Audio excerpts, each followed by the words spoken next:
Want me to go? Yes, please. Jai Okay. Dwani. Jai Dwani. Shri Shri Gu Guranga Gandava Ki Gita Dari Radhi Vinod Bihari Ki Jai.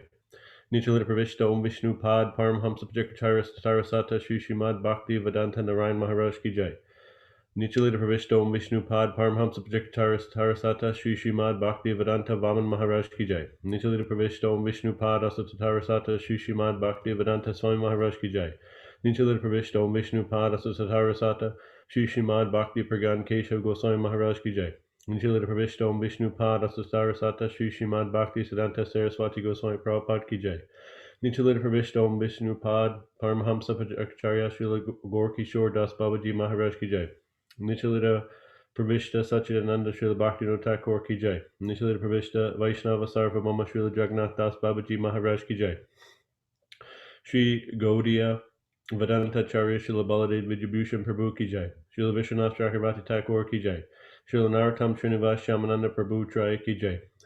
Srila Krishnadas Kaviraj Goswami Prabhu Ki Jai.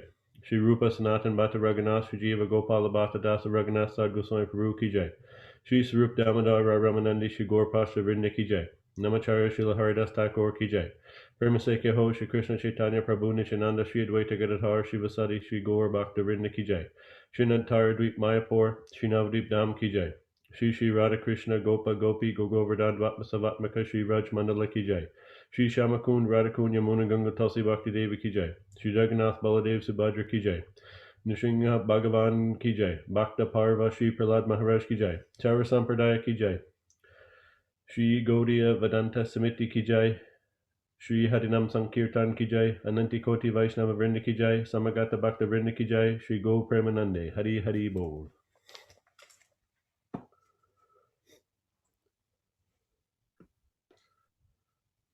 Thank you.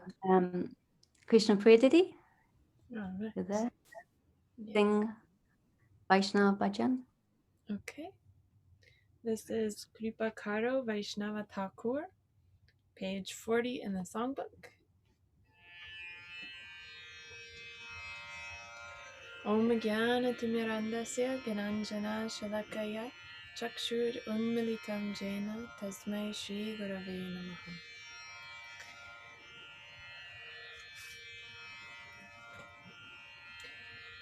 Kripa Karo Vaishnava Thakur, Kripa Karo Vaishnava Thakur, Sambandha Janiya Bhajite Bhajite Abhimana Haudura Abhimana Haudura Amito Vaishnava E Budhi Hoile Amanina Boami Pratishta Shasi Hridaya Dushive Haibo Nirayagami Haibo Nirayagami Kripa Karo Vaishnava Thakur Tomara Kinkara Pane Jani Bo Tomara Kinkara Apane Jani Bo Guru Abhimana Tyaji Guru Abhimana Tyaji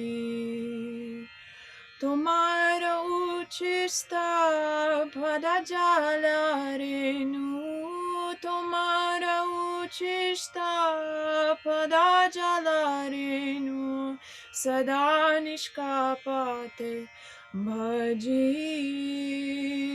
Sada nishkapate bhaji Kripa Karo Vaishnava Thakur Kripa karo Vaisnava Thakur.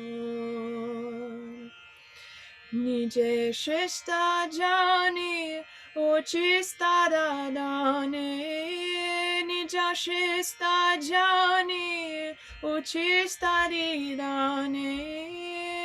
Havayama Abhimana Bhara. Have abhimana bhara. Tai shishya tava takiya sarvada. Tai shishya tava takiya sarvada. Nalaibo puja kara. Nalaibo puja kara. Kripa karo Vaishnava Thakur. Amani manada hoile kirtane. Amani manada hoile kirtane. Adhikari dive tumi. Adhikara dive tumi. Tomar charane nishkapate ami. Tomar charane nishkapate ami. Kariyaluti bhumi. Kariyaluti bhumi. Kripa karo Vaishnava Thakur. Kripa karo Vaishnava Thakur. Jaya Vaishnav Thakur, Jaya Vaishnav Thakur. Vaishnava Thakur, Jaya Vaishnav Thakur. Jaya Vaishnav Gosai, Jaya Vaishnav Gosai. Vaishnava Gosai, Jaya Vaishnava Gosai. Jaya Guru Deva, Jaya Guru Deva. Guru Deva, Jaya Guru Deva. Nitai Gauranga Jaya, Nitai Gauranga. Nitai Gauranga Jaya, Nitai Gauranga. Hare Krishna, Hare Krishna. Krishna Krishna, Hare Hare. Hare Rama, Hare Rama. Rama Rama, Hare Hare. Nitai Gaura Hari Bol, Hari Bol. Hari Bol, Nitai Gaura Hari Bol. Nitai Gaura Hari Bol, Hari Bol. Hari Bol, Nitai Gaura Hari Bol.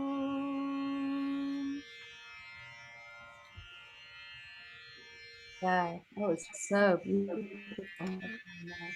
Madhyam. Thank you so much. So, welcome to the seventh part of our Bhakti Basics course on Vaishnav Tattva, or the different levels of Vaishnavas. And actually, this is a repeat because last Friday, the 2nd of July, we had this program, and unfortunately, it was recorded. So we're doing it again with just a few of us for the benefit of everyone who wants to listen. So, should we start then? Oh, I'll just say my pranam mantras. Om Magina Tamandasya Gadanjana Salakaya Chakshumalitam Yena Tasmai Shri Guruve Namaha.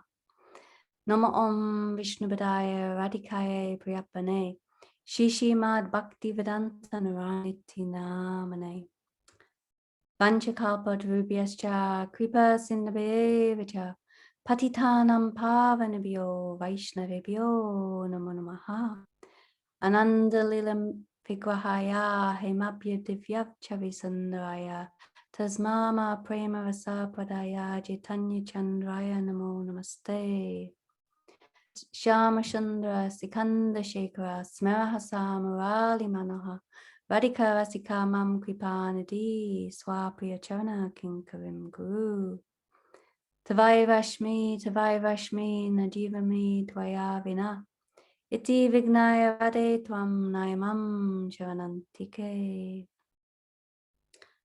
Bhakcha Vihina Parada Lakshai Shiptascha Kamaditamajay Kripa Maitvam Sharanam Papanam Brinde Namaste Charanavindam Shri Krishna Chaitanya Prabhu Nityananda Shri Advaita Gadadhar Shivasari Shigor Bhaktavinda Hare Krishna Krishna Krishna Hare Hare Rama Rama Rama Hare Hare. Okay, so I'd like to begin with this topic, very, very deep topic of Vaishnava Tattva and the different levels of Vaishnavas. So we'll probably only go through the Kanistha adhikari Vaishnava, his qualities today, but we'll try to go in depth and as thoroughly as possible. Okay, so Krishna Priya Didi, do you want to share the first slide? Yes, I'm trying to log into my Canva account, and for some reason there's a little issue, so it'll just be 1 second while I get in here. Sorry about that. No.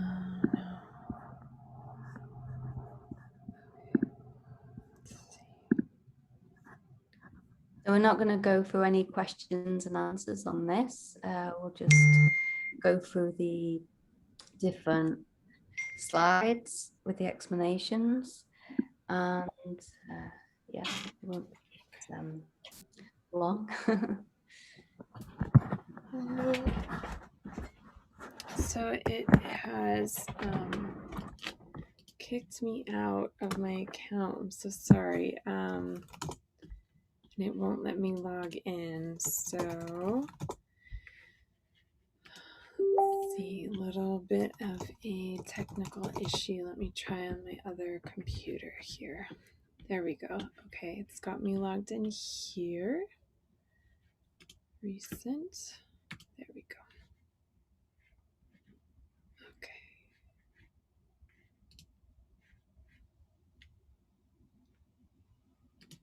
Present. So I will sign in to Zoom on my other computer. Just 1 second.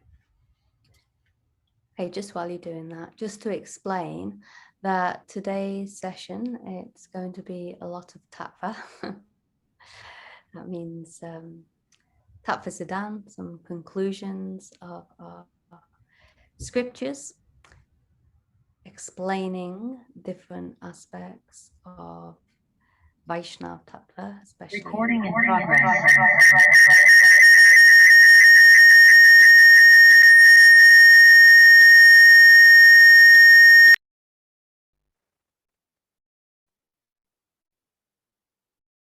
Okay, all right there.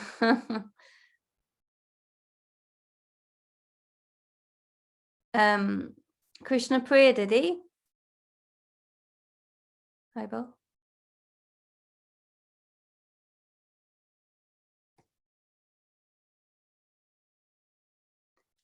Can you hear me okay? Yeah, okay. Okay, I've got it. Yeah, so. Did you want to finish what you were saying? Yeah, everyone can bear with me because there is going to be a lot of philosophy, but I'm trying to go through it as thoroughly as possible, so it can't be avoided. But as it said, Siddhanta Balya Chitana Karya Las Eha Hoiti Krishna Lage Sudada Manas. So that means a sincere student or devotee shouldn't neglect the discussions of such siddhant or conclusions, considering them controversial. For such discussions, they strengthen the mind, and the mind then becomes attached to Krishna. So it's very important to understand all tattva siddhant, the conclusions of the truths of our scriptures. Okay, are you ready with the slide? Great.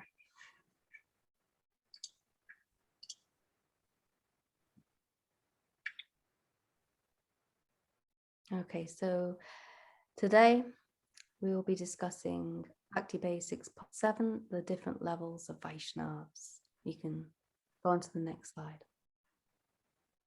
Thank you.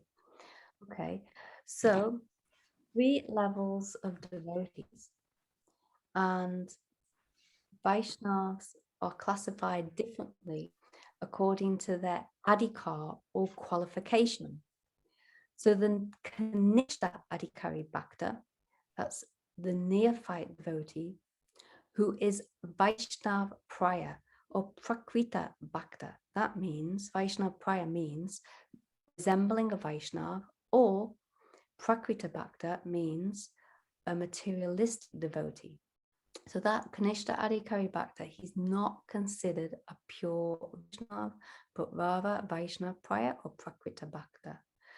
And the madhyam adhikari Bhakta, he's the intermediate level of devotee who is very firm situated in devotion. And the uttama adhikari Bhakta is a topmost devotee who is perfect in his devotion unto Shri Krishna. So that's just basically what is a Kanistha adhikari, madhyam adhikari, and uttama adhikari Bhakta. So we can go on to the next slide.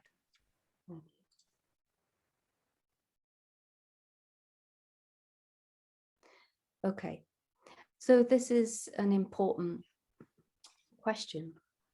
Why should we identify the level of a Vaishnava? And the answer comes in this sloka, this verse. Yayena Vaishnava Chiniya Laya Adar Kariba Yabe Vaishnavera Kripa Yahe Savasiddhi Avashya Paiba Tabe.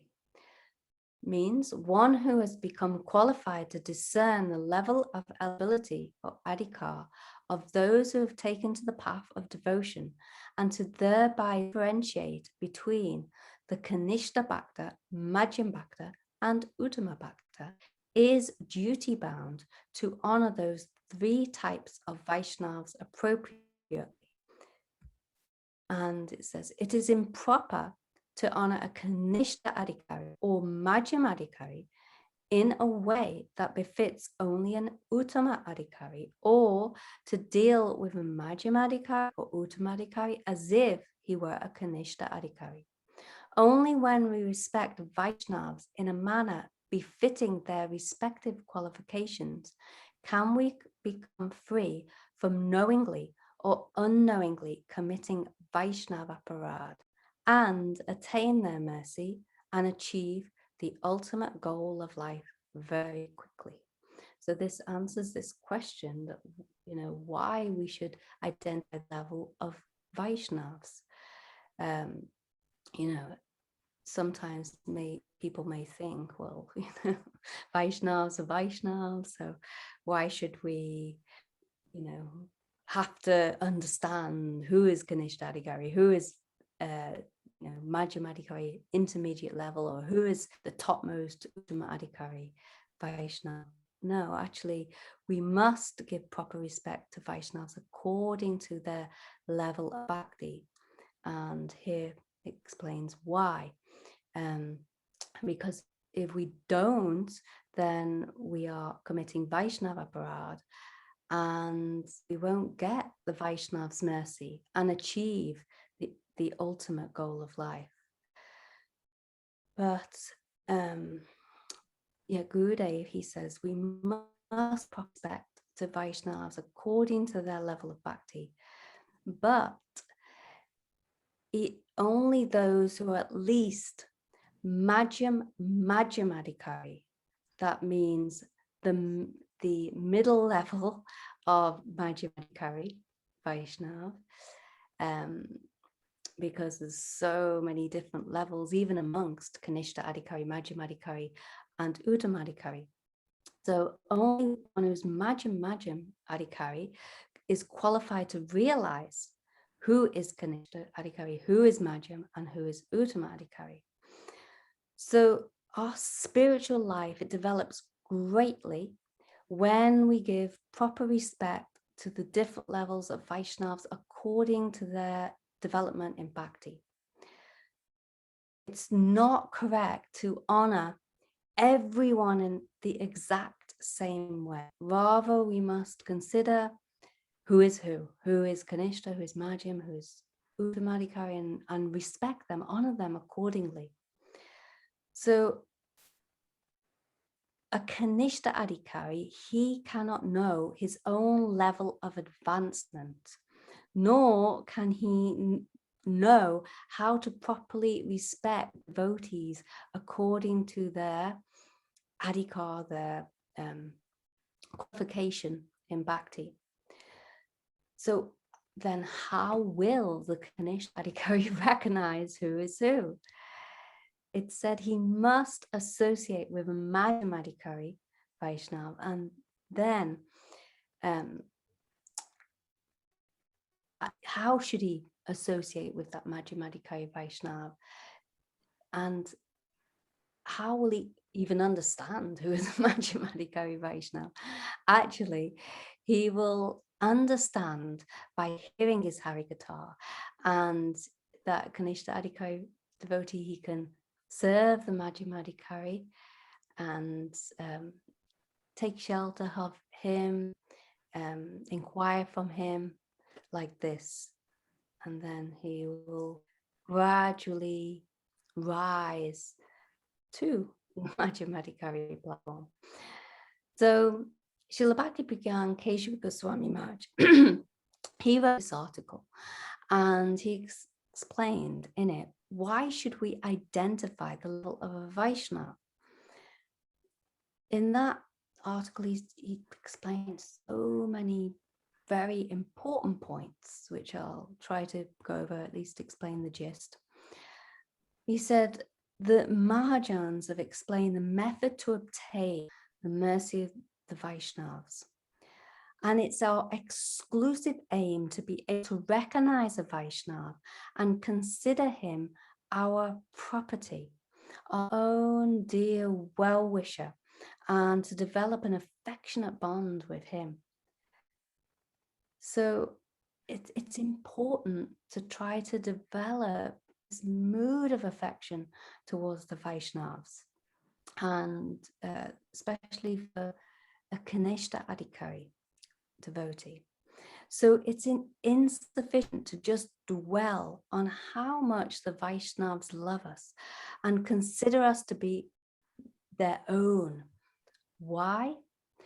Because that will bring us personal satisfaction, and that can be considered like sense gratification. And of course, we don't want that, we're trying to avoid sense gratification. So Srila Bhakti Pragyan Keshav Maharaj, he said, rather it's better if we begin to measure how much we've become bound in affection to the Vaishnavas. First, though, we must be able to identify Vaishnavas and develop an intimate relationship with them, and to come to the point of regarding them as our bosom friends. Then we may realize the true nature of their affection for us. However, before that stage, we'll look at Vaishnavas from the mundane perspective and see many good qualities as well as faults. So this is the thing. So generally we are attracted to Vaishnava's qualities of humility, affection, kindness, all these nice qualities. However, by seeing just their external virtues, it won't necessarily mean that we get their darshan, we get real darshan.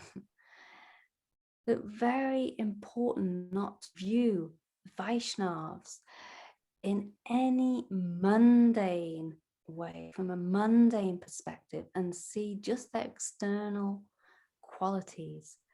And we can see from a very mundane point of view, the qualities and their faults, and this is not good. And so our Param Gurudev, Srila Bhakti Keshav Maharaj, said that the quality that best defines a Vaishnava is Vaishnavata. That means his exclusive dedication to serving Vishnu or Krishna. So we should look upon the Vaishnavas and see how dedicated are they to serving Vishnu or Krishna. So one then can identify Vaishnava according to his Vaishnavata and honor him on that basis, as this is what comprises his real nature. So we know from the last session that Srila Bhakti Pragyan Keshav Goswami Maharaj, Srila Krishnadas Kaviraj Goswami in Chaitanya Charitamrita explains 26 qualities of a Vaishnava. And, I explained last time that the Srupa Lakshan, the intrinsic characteristic of all those 26 qualities, is Krishnaika Sharanam. It's exclusive surrender to Krishna. So according to a Vaishnava's quality of surrender, how much are they surrendered to Krishna? This is their Vaishnavata. This is how we can judge them. There may be, of course, there's 26 qualities of the Vaishnava, so there's 25 other qualities. But these other qualities are secondary, or you could say the external characteristics. So these other qualities, they will develop according to the strength of that Vaishnavata. So Vaishnavata means the quality of being a Vaishnava. One important point is that from the mundane perspective, you may also detect the qualities of Vaishnavas that are listed by Srila Krishnadas Kaviraj Goswami in a person who isn't enough. Like, for example, we may see someone who's very magnanimous. This is one of the 26 qualities.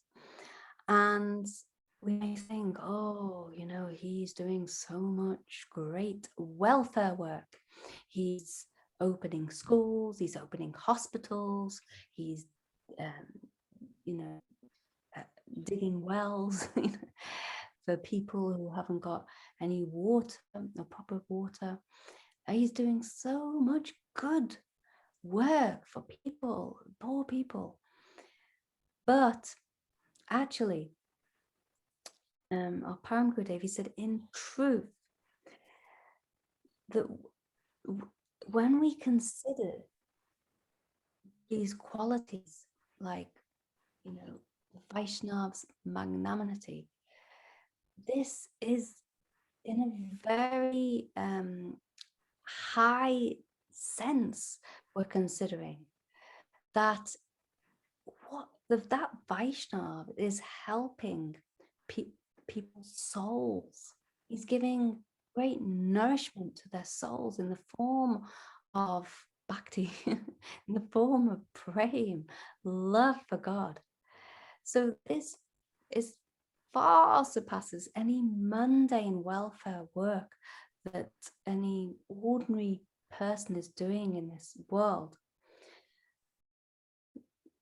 So Param Gurudev, he said, it's impossible for a non-Vaishnav to possess the qualities of a Vaishnav. So when we consider these qualities in the highest sense, cannot find these qualities in a non-Vaishnav. Therefore, only the extremely superficial observers will think that the qualities of a Vaishnav can also be found in a non-Vaishnav. So in trying to find a Vaishnava and understand his level, we shouldn't see according to mundane vision and see according to which mundane qualities he has or doesn't have. It's very, very important to understand the Vaishnava, is how much Vaisnavata he has, how surrendered he is to Krishna, and see from this point of view. So the Mahajans, the great personalities, they said it's actually impossible, even for the demigods, to properly identify a Vaishnava. So how is it possible for someone like myself? I think I'm very ignorant, foolish. How on earth can I possibly recognize a Vaishnava and understand his Vaishnava? And if I can't, then I'll be deprived of his mercy. So one Vaishnava has given a very beautiful and logical answer to this. He said it's true that the demigods may not recognize a Vaishnava, but the emperor may not recognize my mother. But that doesn't mean that I won't be able to recognize my mother, of course. Even when one's a tiny baby, he or she can still recognize his mother, still understands. Oh, this is my mother. She's giving me so much affection. She's giving me food, drink, whatever I need, like this. So when I was a child, I didn't understand the relationship between my mother and I. In the higher sense, I didn't realize her deep love and affection for me, but still, she was and still is my mother. And her affection is always there. Then, as we matured and got older, then our mother's affection and nurturing is growing more and more. And then, as we grow up as a child, we're realizing that relationship more and more. How much my mother loves me and how much she's giving me. And then we develop more and more mamata, feeling of possessiveness. Oh, this is my mother. My mother also feels, oh, this is my darling daughter, like this. So this relationship is growing more and more in the same way. When one's on the Kanistha adhikari platform, then he can't understand who is a Vaishnava and what levels he's on. But through the Vaishnava's mercy, then one will gradually develop his bhakti until he becomes on the level of madhyam adhikari. And then on that level, he can discern which level of Vaishnava is on and then offer him due respects according to that level. And only then will he be able to receive the full mercy of the Vaishnavas. However, our relationship with the Vaishnavas is eternal. So anyhow, we shouldn't actually be that concerned if we can really recognize the level of Vaishnava. If we're unable to recognize their level, it's okay. If we sincerely follow them and follow their instructions, serve them, then in time we will realize. No need to worry. Param Gurudev said, and Gurudev, my Gurudev, he said, we should always be Trana Peas and Nishina. That means more humble than a blade of grass. And persons with this quality, they will definitely develop their Krishna consciousness, their Krishna Bhakti. But on the other hand, if one has so much false ego and thinks, oh, I know everything, why should I honor all these bogus persons? Then he'll deviate. So if we can't recognize which Vaishnava is in what class, then you wrongly judge that, oh, he's just like me. He's got faults like me, or, he's not so advanced. Or someone on the other hand could think, oh, he's Maha Bhagavat, very elevated Vaishnava, and everyone else is junior to him.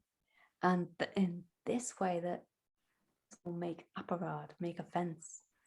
So we try to learn who is Vaishnava, on which level that Vaishnava is, and in that way follow Vaishnava etiquette, respecting each and every Vaishnava according to their adhikari, according to their qualification. And at the same time, we should give honor to all. Not that we should think, oh, he's so very low class, Kanistha adhikari, he's nothing. Why should I respect him? No. Gurudev said, honor even those who are Kanistha adhikari, but especially give honor to madhyam adhikari or madhyam adhikari, madhyam uttama adhikari Vaishnava, and of course give so much honor and respect to the uttama adhikari Vaishnava.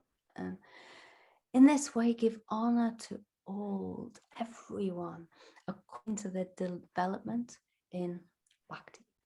So we can go on to the next slide. Krishna Priyadati. Okay. So the basis on which Vaishnavas are categorized, one's stage depends on 1. One's shraddha or faith and realization of Shastra scripture. 2. His advancement in chanting Harinam. Or 3. His attachment and love. So, then go on to the next slide. Next one, we won't have any questions. Okay. So first we're going to try to explain, discuss about the Kanistha adhikari Bhakti. So first, according to Shraddha and realization of Shastra. So the definition of a Kanistha adhikari Bhakti, according to Chaitanya Charitamrita, is one verse comes, Yaha Komala Shraddha Se Kanistha Jan Krame Teno Bhakta Haive Uttama. That's in Madhya 69. One whose faith is soft and pliable is called a neophyte, but by gradually following the process, he will rise to the platform of a first-class devotee. So So like we said before, a prakrita bhakta or a materialistic bhakta devotee, or one who's Vaishnava prior, he's like a Vaishnava, he's not really a Vaishnava as such, but he's resembling a Vaishnava. Why? Because he doesn't yet have firm faith. He only has lokic, like worldly faith, or komal, that means very soft or pliable, shraddha, faith. So such a bhakta devotee doesn't have shastriya shraddha, that means that firm faith in scriptures, like the madhyam adhikari bhakta. That shraddha, that faith, it arises from deep conviction in the words of the scriptures that's heard from a pure Vaishnava. So until the shastriya shraddha has arisen, then one is obligated to perform karma. And that obligation to perform karma doesn't lessen until the shastriya shraddha has arisen. So you'll find that a Kanistha adhikari will be very much engaged in karmic activities. And it said a neophyte devotee, he doesn't have even taste for studying the scriptures and trying to understand, the actual standard of pure devotional service. His faith is very delicate and immature, and therefore he can easily be changed by others' opinions. If anyone comes along who tells, some of the philosophy, could even be Mayavad philosophy or anything, and they give very good logic and arguments, then that Kanistha adhikari devotee will think, that sounds quite logical. Yes, that sounds very good. And he may be swayed into believing that philosophy. He may, however, the regulative principles learned from his guru or from his family who's worshipping the deity like that. So, okay, he has that much faith in Krishna and the deity form of Krishna, and he's very happy to worship the deity, but he does not have firm faith in Shastras, in scriptures, nor in the Vaishnava devotees. So sometimes that Kanistha adhikari can be attracted to the path of karma, to the path of jnana, means the path of fruitive activity, or the path of speculative knowledge aimed at personal liberation, or you may be attracted to the path of yoga, mystic yoga, or any other path.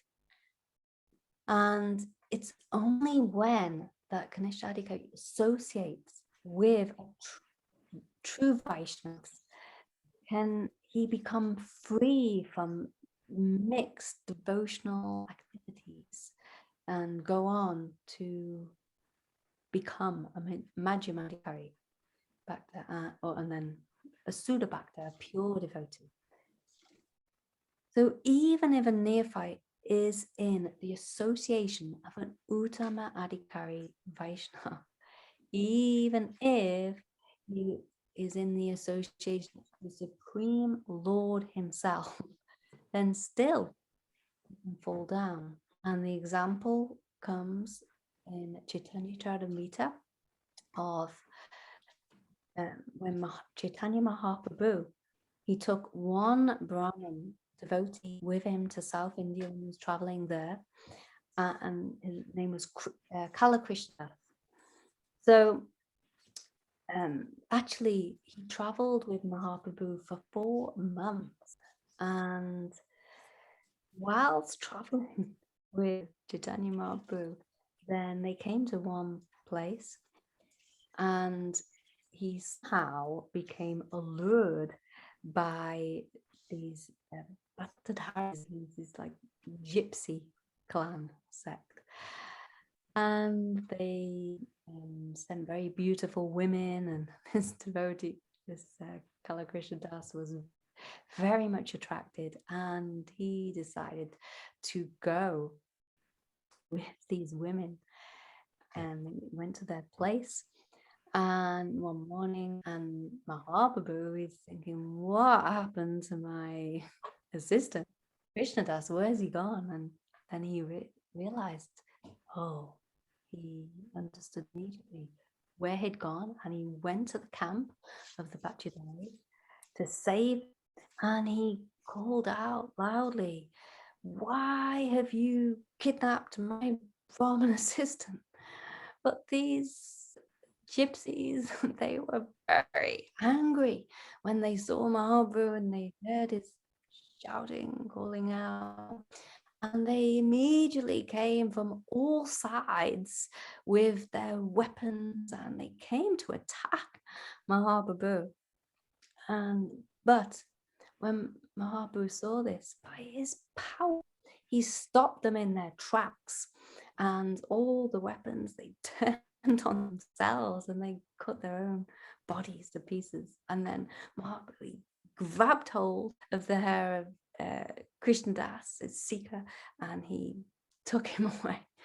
He saved him. So later, when Mahaprabhu was amongst his associates, then actually he was very displeased with that Kala Krishna Das, and he externally at least rejected him.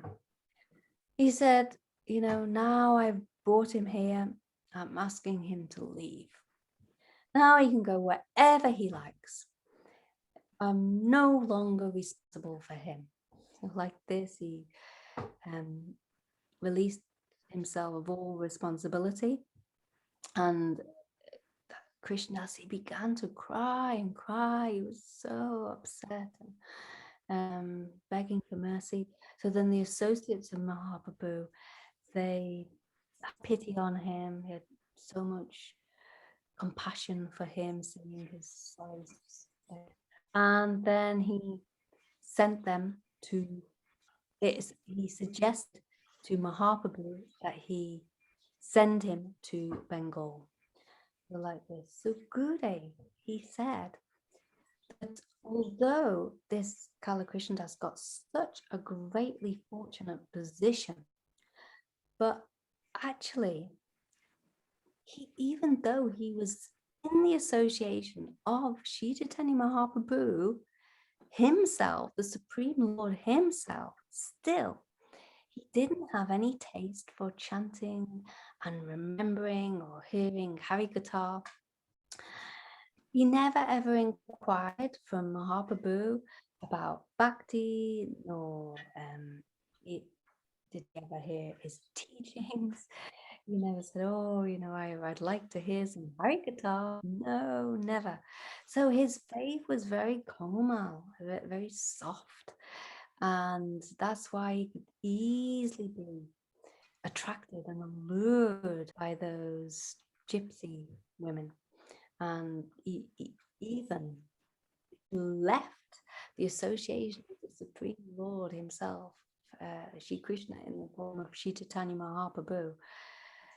So one could ask the question, then why wasn't Mahaprabhu able to help him? Why? Because Gurudev said he was only engaged in the external service of Sri Chaitanya Mahaprabhu. So he couldn't actually adopt Mahaprabhu's inner mood. So this is the thing, that a Kanistha adhikari, even though he may be serving the madhyam adhikari Vaisnava or even the uttama adhikari Mahabhagavat Vaisnava, but even the Supreme Lord himself, but still, if he doesn't adopt his inner mood, then he can easily fall down, he can easily get convinced about another philosophy, you can easily leave the path of devotional service. So this stage, it's very dangerous in a way. It's very unsteady, very unstable, and that's why it's so important to have the association of higher class Vaishnava. So we can go on to the next slide, please.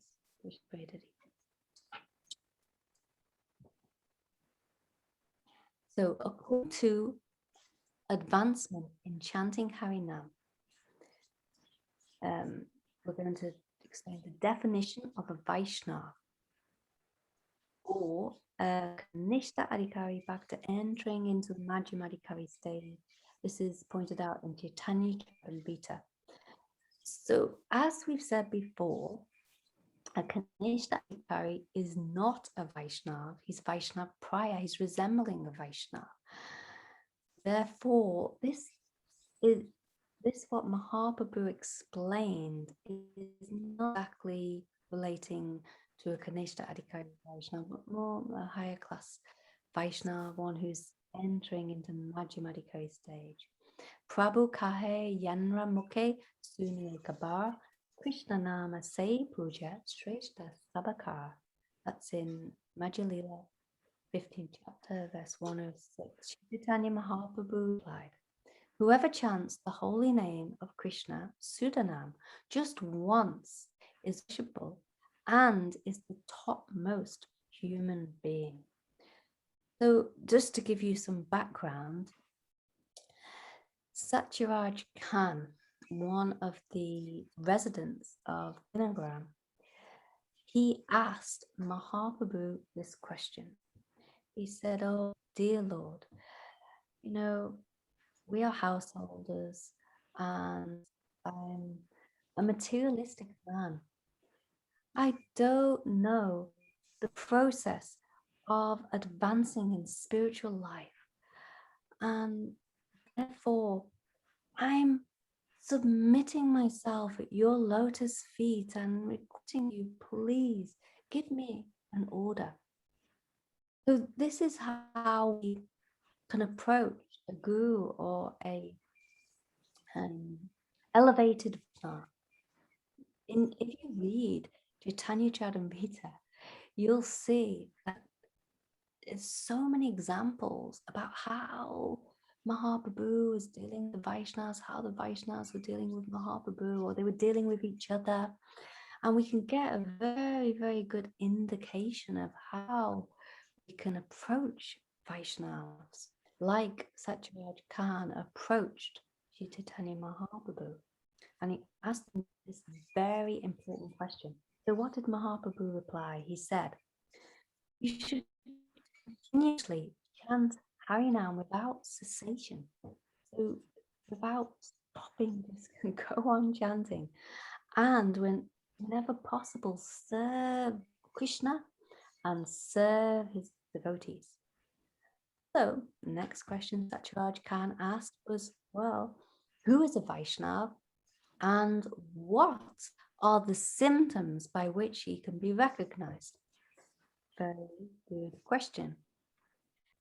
And then Mahaprabhu said in answer to that question was whoever chants Harinam just once is worshipable and the topmost human being. So then by chanting the holy names even once, one attains the stage of being a Vaishnava. However, the question comes, what kind of nam, what kind of Harinam must one chant? So Mahaprabhu, he said, you know, by chanting even Namabhas, and that's a shadow of the holy name, then one can be relieved of all sinful reactions.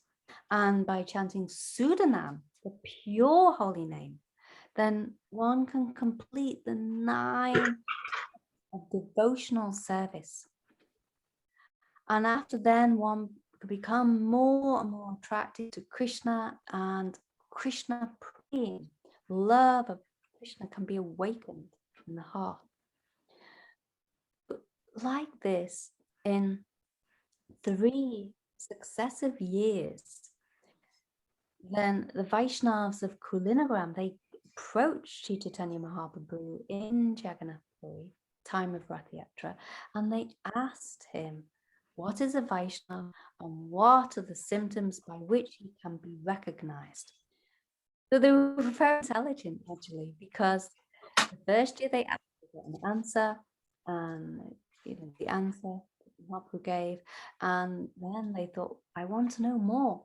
So again, we can learn from them how to inquire.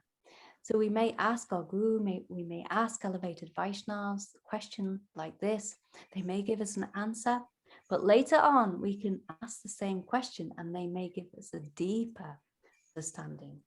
So in the first year, Mahaprabhu replied by citing this verse, and Mahaprabhu instructed these madhyam adhikari, Vaishnavas, that's household devotees, how to serve the 3 kinds of Vaishnavas in 3 consecutive years.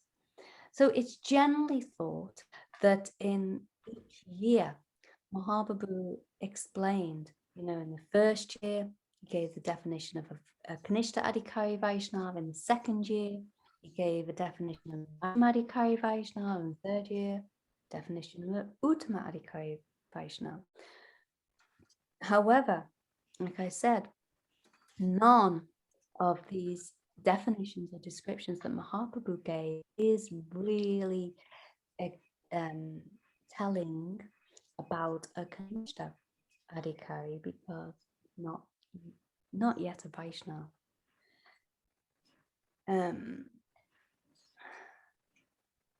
So one who is a Kanistha adhikari, he only has faith and attraction to the deity form of the Lord, because he's always in the bodily conception of life and is full of unwanted desires in his heart. So his chanting is what? It's nam aparad. It means the offensive stage of chanting.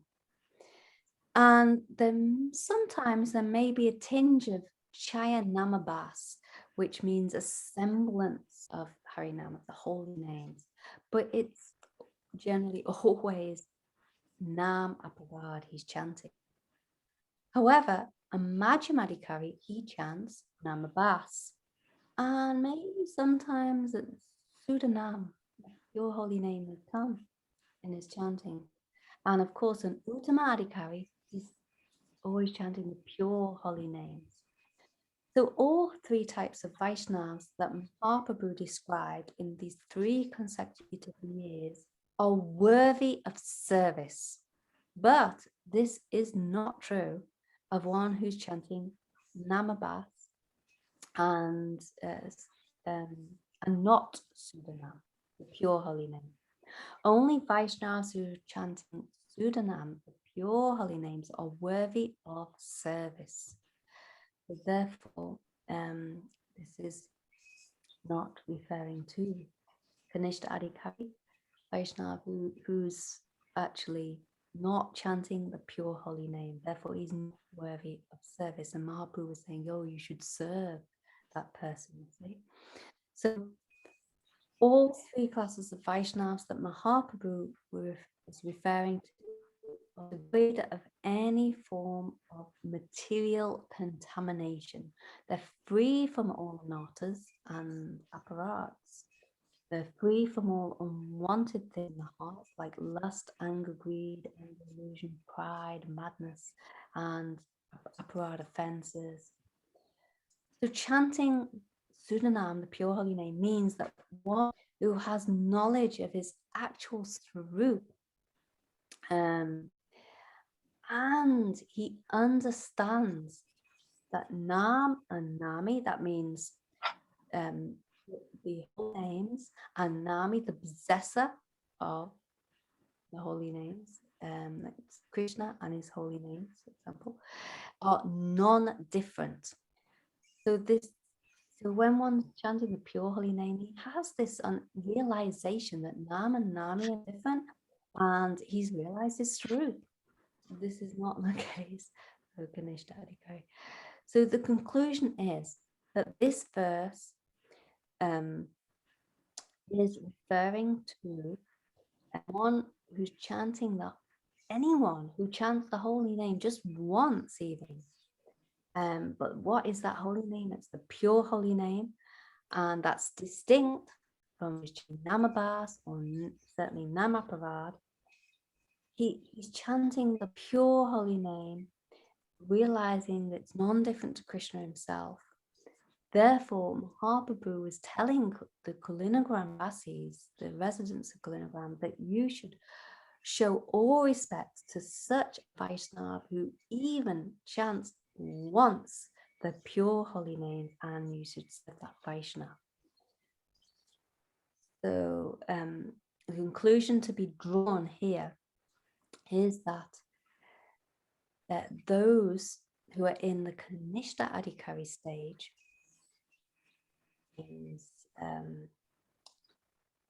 he's in the lowest stage, but advancing and developing Shastriya Shraddha, that means firm faith in the scriptures, then he's becoming qualified to serve the Vaishnavas. He's coming into the Madhyam stage.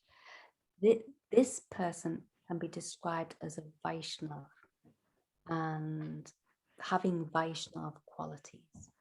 So we can go on to next.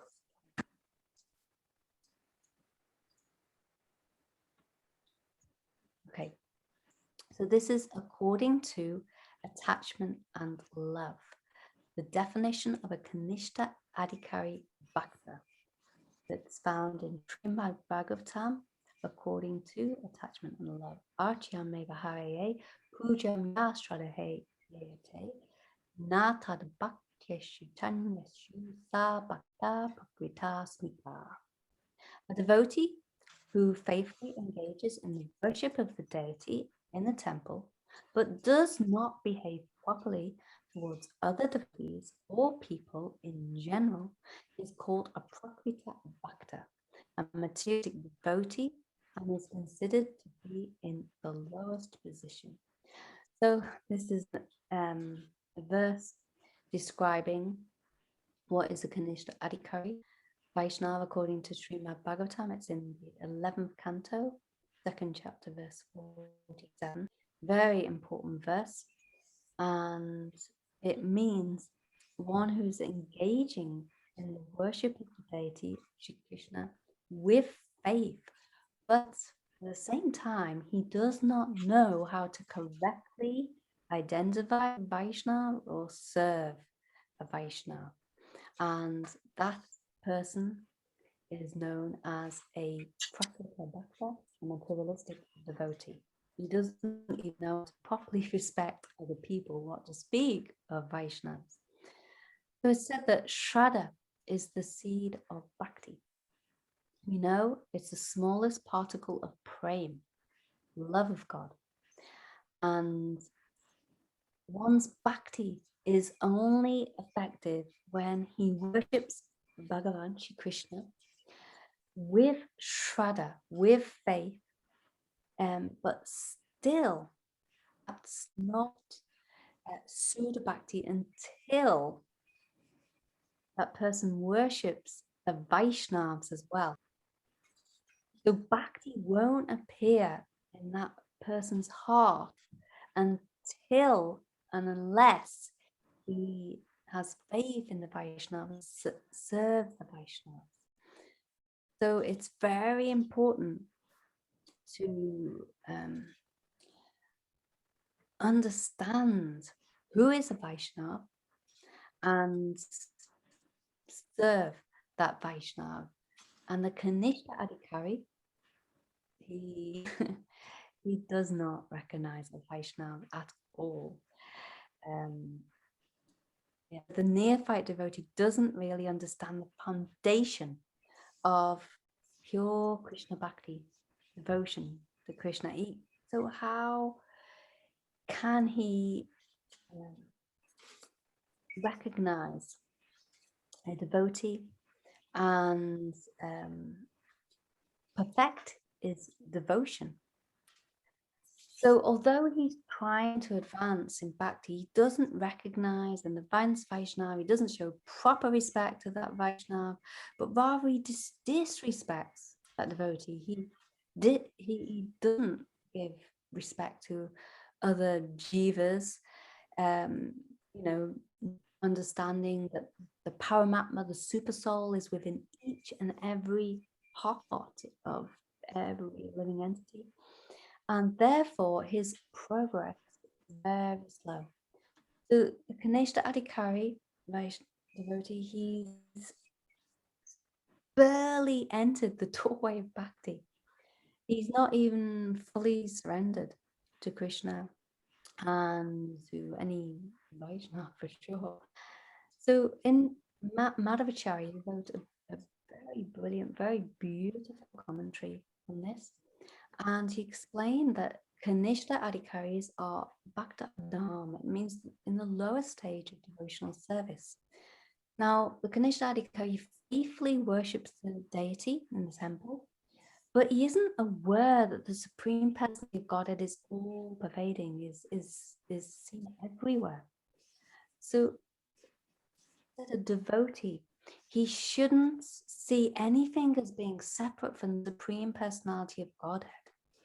Everything that's made of the 5 elements, that means earth, water, fire, air, and ether, like the trees, the sun, moon, the mountains, the oceans, all different species of life, everything is an expansion of Krishna.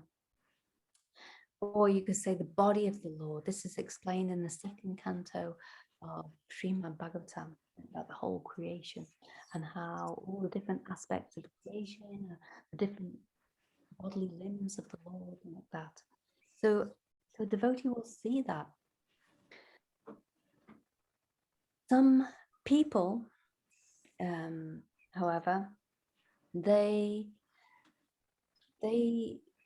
commit all kinds of sinful activities in their home and even outside their home, but yet at the same time they'll go to church once a week, like on a Sunday, and feeling guilty what they've done, how they've cheated or stolen or whatever it is they've done.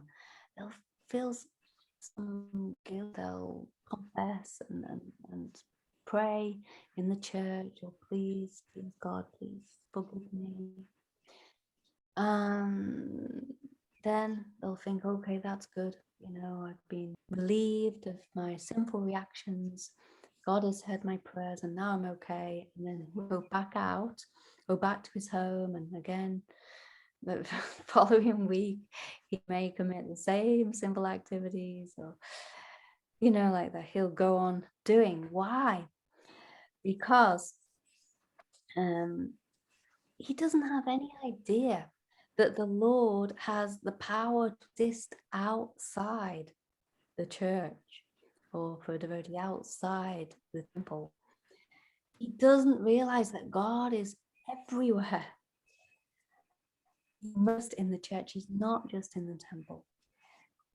Also, such a Kanistha adhikari, lower stage devotee, he's be very puffed up. He can be very proud by his own ceremonial worship, and he cannot imagine that anyone else is more pious, more religious, more advanced than he is. So sometimes, due to his pride, he criticizes more advanced Vaishnavas, or he may even neglect them, or he simply has no understanding of their exalted position. He doesn't have any idea that Vaishnava be a self-realized soul like this. This is a Kanistha adhikari. Just he has very kind of limited vision. He, like it says in this verse, he just sees, the deity in the temple. Okay, this is Krishna. I must worship Krishna, and Krishna isn't anywhere else. Like this. He also he has this pride, like, oh, I'm so advanced. And okay, there's no one as advanced than me, like this. So an example comes of Sabri. She was at the ashram of her guru, Matanga Rishi, living there in the forest. And she was, though, from a low-class family, but she was very advanced Vaishnavi devotee. All the other devotees that were in that ashram, they looked upon her and thought, oh, she's so low class, and we don't want to serve and perform our worship anywhere near her because she will contaminate us, so they really rejected her. But her guru, he saw this and he was very displeased with all those other disciples. And in fact, he rejected them externally. But he completely accepted Sobri. And he was so pleased with her that he said, oh, one day you'll see that Ramachandra, Lord Ram himself, along with Lakshman, will come directly here in this forest and give you darshan, and you will attain pure love for the Supreme Lord and attain his abode. So, like this, she had faith in her guru's words, and she continued to worship even if after her guru left this world. And every day she would prepare the coming of Lord Ram, her Ishtadev, her worshipful deity. And one day, in fact, Ramachandra along with Lakshman, they came there directly to that ashram and gave her darshan. And she worshipped and served them with so much love. And she was blessed by the Lord and attained his abode, like her guru had told and given blessings.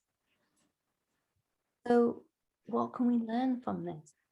That all the other Brahmin devotees in ashram, they thought of themselves as very high class devotees and very exalted, and they thought of her as very low class.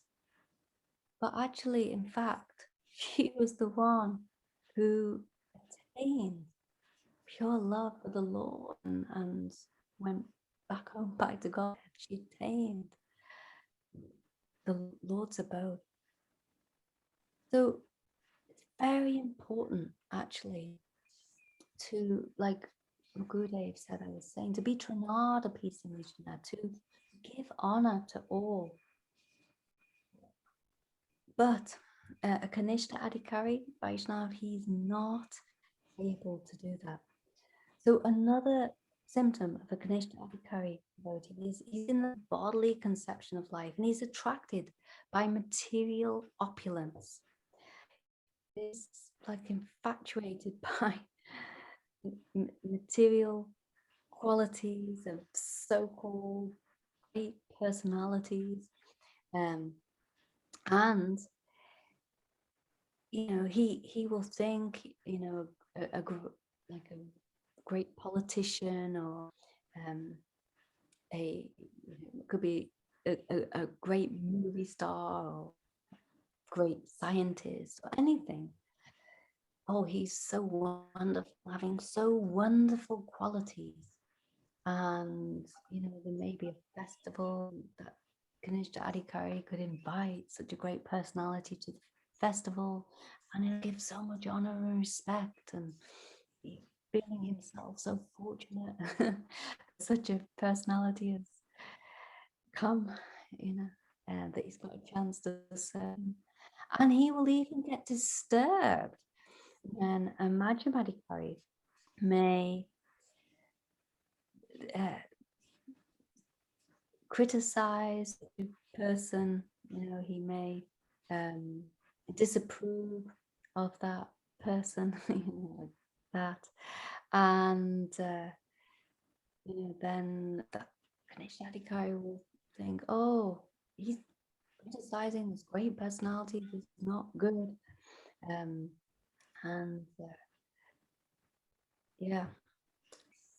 Kanistha adhikari will not understand at all that who he should give proper honor and respect to, actually, to the Vaisnavas, who are giving so much of the they're giving knowledge, but not just knowledge, that they're actually infusing devotion into the hearts of other devotees that are on this path of bhakti.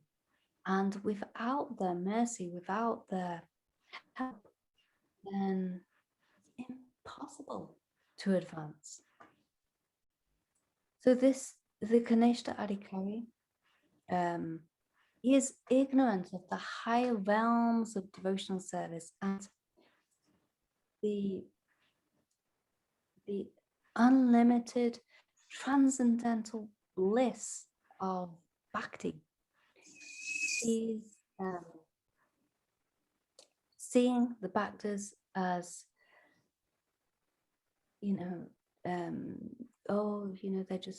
they're just like me, like this. But actually they're so much more elevated. And also another symptom of Kanistha adhikari, he just sees that, my religious practice is just another aspect of my life. And he thinks that material life has so many enjoyable aspects. And, my religious practice, that's just one of the aspects of life. He doesn't understand that actually his religious practice and his worship is the most important, it's his priority. But he will think, no, all the other aspects of his life, his job, and is taking care of his family, all these things is the most important. And this is really what he wants to, he should do. This is his duty. Yes, it may be. There's so many different engagements in life, but our most important is our devotional service. And actually, when one advances, one will see that whatever one is doing, even taking care of our families, like this is part of devotional service, seeing our family members as devotees of Krishna. And if one has a job, for example, seeing that as whatever remuneration comes from that will be engaged in the Lord's service like that. So, so this is how a Kanistha adhikari sees. This is his vision. He has very limited vision, and he doesn't understand devotional service, and certainly doesn't understand the Vaishnavas and how it's so important to give honor and respect and take shelter of them and hear from them. So said, if such a materialistic devotees follow the Prakrita Bhaktas or Kanistha adhikaris, they follow the rules and regulations of deity worship, they'll gradually become elevated to higher standard and eventually they'll become pure devotees, unless they commit Vaishnava aparad, in which case their advancement in Bhakti will be checked. So it's very important that a Kanistha does not make Vaishnava aparad, commit offenses towards the Vaishnavas. Otherwise, it already is progress, maybe very slow. But if he commits Vaishnava aparad, it can really check its progress. So Jiva Goswami Pad, he said, as a Kanistha adhikari cannot properly respect other devotees, then he certainly fails to respect other jivas, in which Paramatma, the super soul, resides in their hearts. Therefore, how can Kanistha adhikari actually preach? Because unless one can respect other people and understand that Paramatma super soul is there within their hearts, then not even going to be able to feel that compassion for other jivas. And he won't also understand that as Krishna is glorious, then it's pure devotees who are very dear to Krishna. They are also most glorious. So if the Kanistha adhikaris faith in the statements of Bhagavad Gita or Srimad Bhagavatam is, if he hears them from a pure devotee, then he'll be gradually elevated to the madhyam adhikari platform. But he may not have such taste for hearing. He may not have such taste for reading. And he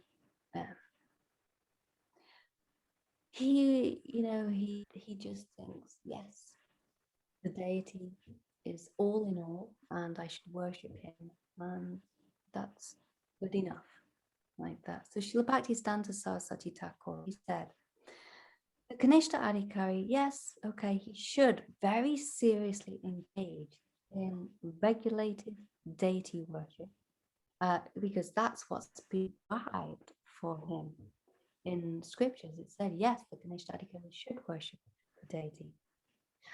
And at the same time, he should dedicate all his activities for the satisfaction of the Lord.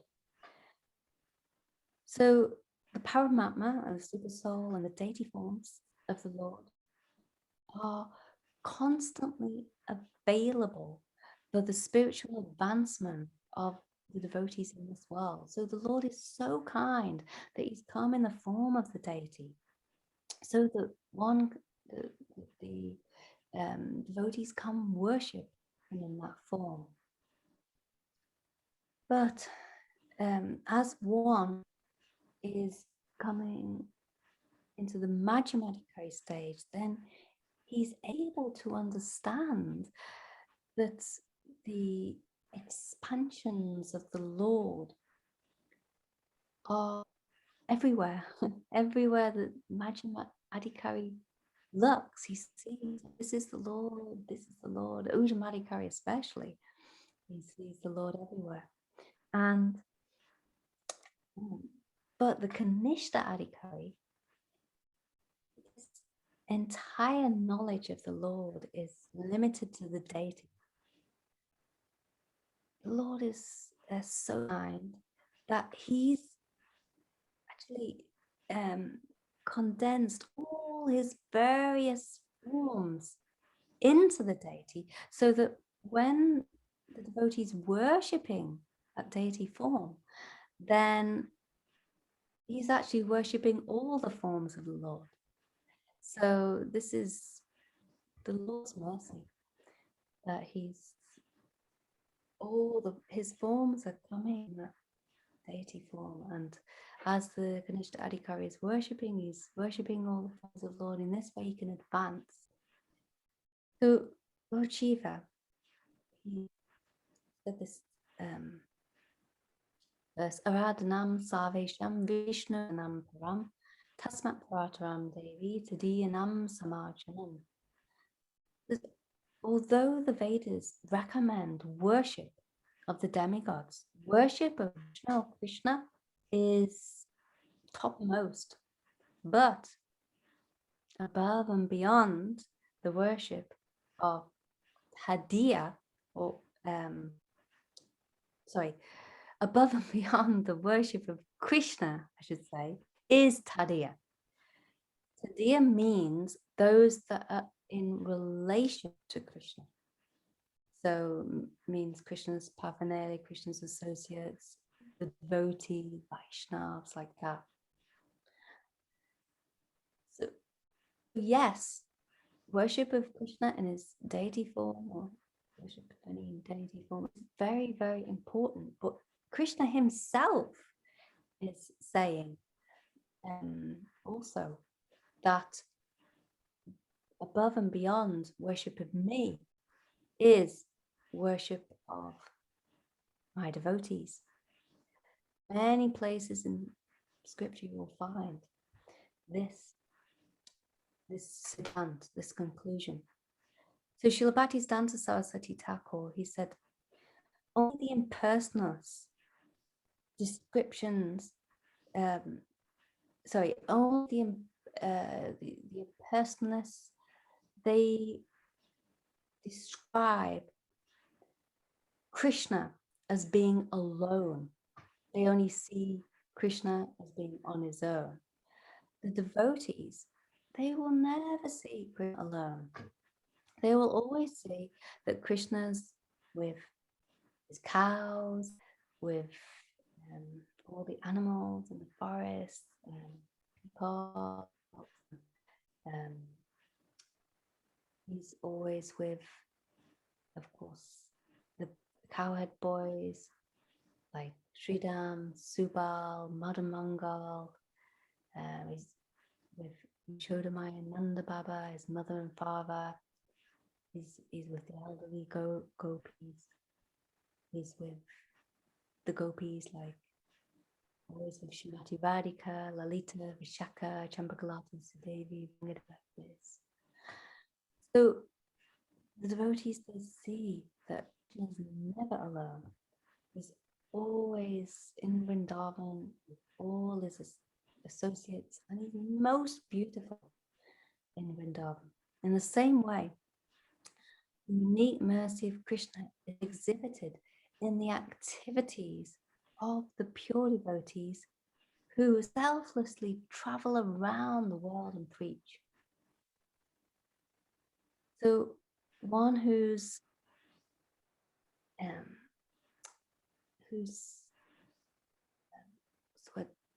seeing this tadiya, those in relation with Krishna, that means the Vaisnavas, then they are like madhyam adhikari and uttama adhikari. they don't have this limited conception like the Kanistha adhikari. So the Kanistha adhikari, he's has such like a narrow conception. You just see his deity in the temple. Krishna is here in the temple. I must worship Krishna. And he doesn't see actually, but Krishna's not alone. Krishna's with all his associates. And so he's always related to the Bhaktas, the Vaisnavas. He's very dear to the Vaisnavas. The Vaisnavas are very dear to him.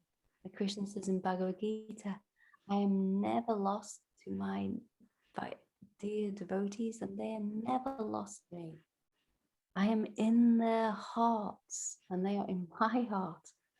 So Krishna's never separated the Vaishnavas, but the Kanistha adhikari, he doesn't see Vaishnavas. But this is actually his downfall in a sense. And so Srila Bhaktisiddhanta Saraswati Thakur, he is saying that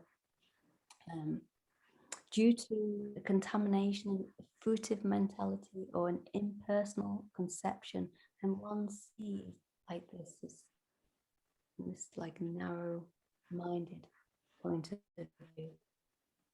And he says, Srila Bhaktisiddhanta Saraswati Thakur, he says, after hundreds of lifetimes of faithfully worshipping the deity, form of Vishnu or Krishna, then one will come to the realization of the transcendental nature of Krishna's name, form, qualities, pastimes, associates, and become free from all these material conceptions. So, Kanistha adhikari, he worships Krishna with Aishvarya Gyan, which means a mood of awe and reverence. And he thinks Krishna, he has so many material opulences, especially has these 6 opulences: Aishvarasya, Samagrasya, Viryasya, Yashashashriya, Jnana Vairagyasya, which means he has Aishvarasya, is all power, all strength, and he has all wealth, he has all knowledge, all beauty, fame, and at the same time, all renunciation. So the Kanistha, you may see that, oh, my Lord, he's full of all opulences, and he's especially all powerful like that, and he has this awe and reverence towards the Lord. He thinks that,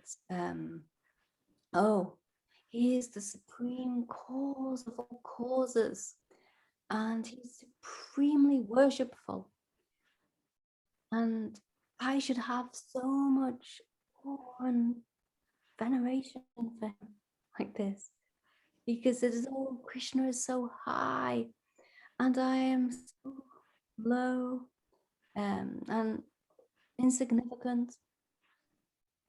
And also Kanistha adhikari has the same mood towards his guru. He thinks, oh, my guru is so high, so great, and I am so very low. And he has this mood of awe and reverence towards his guru.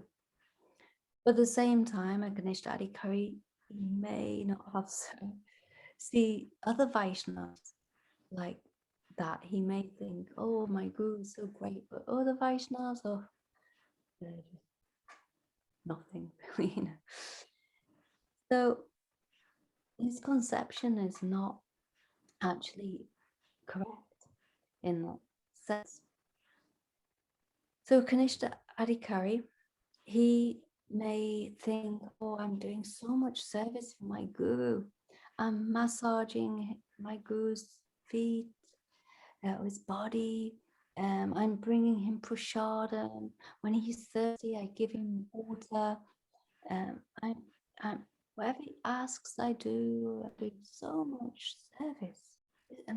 This is real seva I'm doing. But actually, it's not real seva at all. Why? Because the Kanistha adhikari never knows really how to please Bhagavan, Krishna. He never knows really how to please his guru. He just serves his guru according to his own desires, his own taste. He thinks, oh, yes, my guru will be happy. I like this, and my guru will be happy with this. Even when he's serving Krishna, he thinks, I like this, so Krishna will be happy with this. I like pizza, let's give Krishna pizza, whatever it is, So the Kanishta adhikari, he's not understanding the desire of his guru or any Vaishnavas, and really serving them according to their desires, only according to his own desires, his own taste. So anyhow, one can't perform real seva or bhajan unless and until he has realized sambandha gyan. That means knowledge of one's relationship with Krishna. So when a Kanishta adhikari becomes realized in sambandha gyan, awakens taste for the pure holy name in association with pure Vaishnava, then his ignorance will be dissipated and he will gradually come to the stage of madhyam adhikari. So another point about Kanishta adhikari, he can't even know his own level of advancement, nor can he know how to properly respect devotees according to their advancement in Bhakti, and therefore he must be in association of at least a madhyam adhikari Vaishnava, preferably one who's madhyam in middle stage of madhyam adhikari, or madhyam uttam, who's in the highest stage of madhyam adhikari, and who's free from offenses.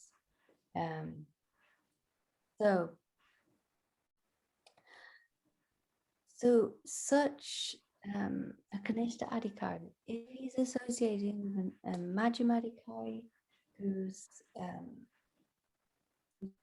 in highest stage of madhyam adhikari, then his anarthas will gradually disappear and he himself will become gradually free from offenses. So the madhyam adhikari is not as advanced, obviously, as the uttama adhikari is on the topmost platform, but still they can help us. It's still very helpful to Kanishta adhikari to have the association of a madhyam adhikari. Actually, not just helpful, but essential. So even, of course, the uttama adhikari, he will come down to this stage of madhyam adhikari. So this is really the best, type of association. But this type of association is very, very rare. So if one cannot find the association of uttama adhikari Vaishnava, then at least we should take the association of madhyam adhikari Vaishnava. So one can know a madhyam adhikari, how? Like I said before, by association, by hearing his Harikatha. So the madhyam adhikari will certainly knows some Harikatha, and especially he has great respect for all Vaishnavas, and he will be serving Vaishnavas, he'll be serving the deity form of the Lord, the Kanistha adhikari. He will think, oh, I'm serving the deity, and this is everything. And I will never give up my service to Thakurji, to deity. And certainly he has that faith, but he thinks that, oh, I'll never give up my service to the deity for the service of Vaishnava. Why should I? This service of deity is so much higher. This is the highest. So he doesn't understand. However, said one may form archan, that means worshipping the deity,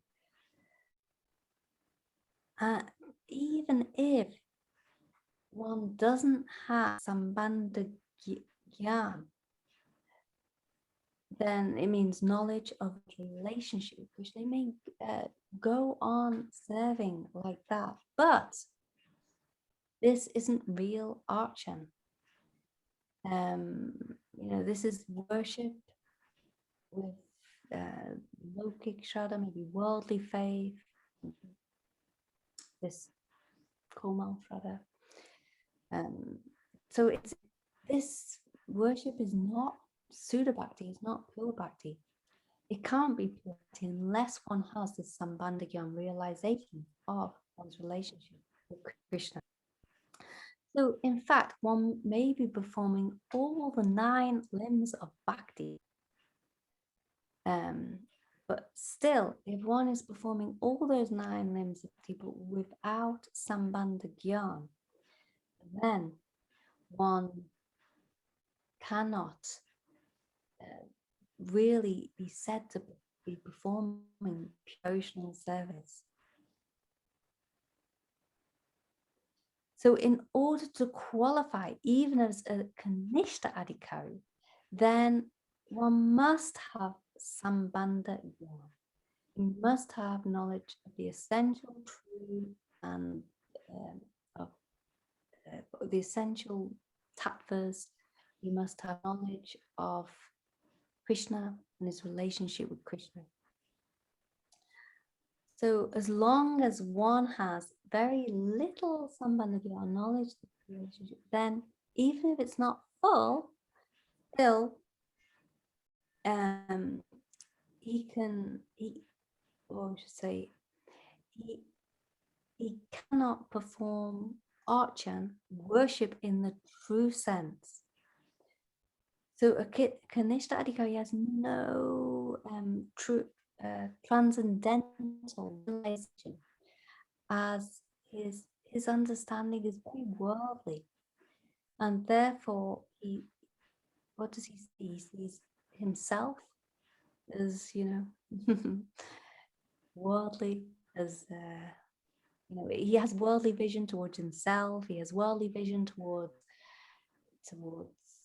everything, towards everything that's in connection with Krishna. So, whereas an uttama adhikari, he will certainly see that anything that is in relation to Krishna, that is used in Krishna's service, is of a transcendental nature. The Kanistha adhikari will not see that. He'll see everything's material. He doesn't have that transcendental vision at all. Also,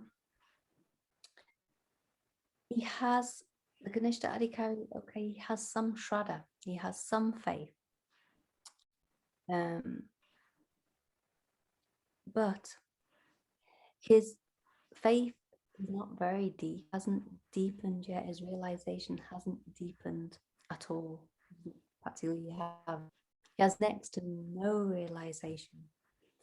And at that stage, his offerings and seva are all in the category of archan, certainly not madhyam, like the madhyamadhikari or uttamadhikari. So the Kanistha adhikari, he will consider whether something has been offered to Krishna or not, and then he'll give it to the pure devotee like this. You know, this is Thakurji Prasad, or you please take. Whereas the madhyamadhikari, you won't see, as Gurudev was telling, how the Kanistha adhikari's vision, madhyamadhikari's vision, uttamadhikari's vision. The uttamadhikari, he will, accept something that's being given, and just by his glance, that bow, just by his glance, it will be offered, it will be really prasad.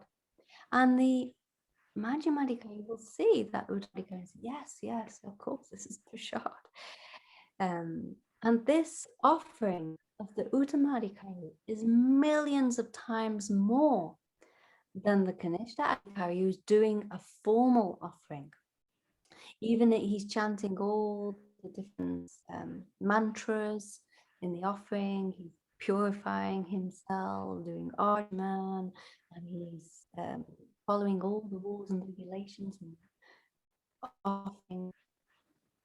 But that kind of offering is not real offering like the uttamadhikari. The uttamadhikari, he's offered him his very own self to Krishna, and therefore everything he comes in touch with is like an offering. The Kanistha adhikari cannot see this. He thinks, oh yes, it must be offered. I must offer. It must be offered like this, and then it's prasad. But actually, it's very questionable.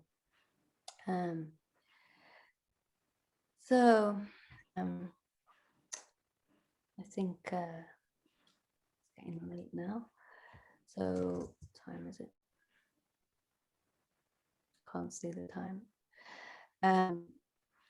Yeah, I think I just about got to the end. Yeah, I try to go in depth. Do you want to go to the next slide? Actually, Krishna, questions, is it?